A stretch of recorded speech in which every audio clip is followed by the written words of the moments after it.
Un père noir donnait une sérieuse leçon de vie à ses enfants. Il posa les mains sur la table. Il leur expliqua que si jamais ils rencontraient des policiers blancs, ils ne devaient jamais mettre les mains dans leurs poches. Ils devaient toujours garder les mains à la vue du policier blanc, car un petit moment d'inattention pouvait leur coûter la vie. À ce moment-là, Star n'avait que 9 ans. Bien que son père l'ait répété de nombreuses fois, elle ne comprenait pas vraiment la raison. Quand Star eut 16 ans, elle fut invitée à une fête avec ses camarades. Là, elle retrouva son meilleur ami d'enfance, Khalil. Sur le chemin du retour, Khalil et elle furent arrêtés par une voiture de police. La première réaction de Star fut de poser les mains sur la boîte à gants. Elle indiqua aussi à Khalil de faire la même chose. Khalil, bien qu'un peu méprisant, suivit le conseil de Star. Le policier blanc s'approcha lentement, il demanda à Khalil de descendre de la voiture et de montrer son identification. Au début, Khalil était très réticent, il dit qu'il n'avait rien fait d'illégal. Le policier toucha instinctivement son arme à la ceinture et lui ordonna de descendre immédiatement du véhicule. Bien que Khalil se sentit très réticent, il obéit quand même. Star sortit son téléphone pour enregistrer, elle fut réprimandée par le policier blanc. Effrayée, Star laissa tomber son téléphone sur la voiture. Le policier blanc avertit Khalil de rester immobile, appuyé contre la voiture. Puis, il retourna à sa patrouille pour vérifier les identités. Voyant que Star était effrayé, Khalil baissa les mains pour la rassurer. Star lui demanda de reprendre la position initiale, mais Khalil n'écouta pas. Pendant qu'il parlait, il mit la main dans la voiture et prit quelque chose au hasard. À ce moment-là,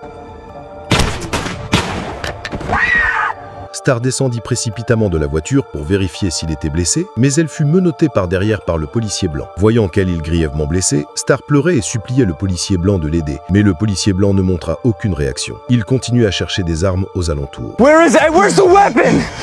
Okay, the gun! Where is it? What gun? Where?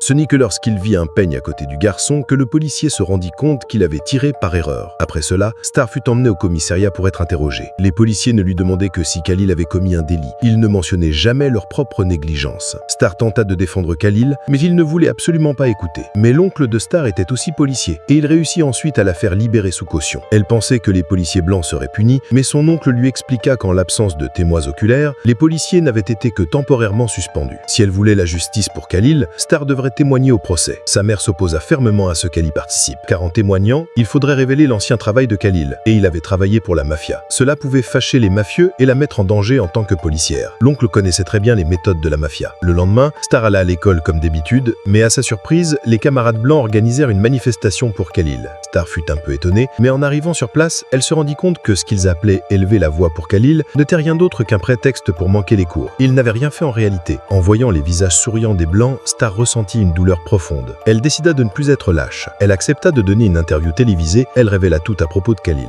Bien que la télévision ait pixelisé son visage, le chef de la mafia l'a reconnu immédiatement. Pour célébrer le courage de Star, ses parents emmenèrent toute la famille dîner dehors. Sans s'en rendre compte, Star regarda par la fenêtre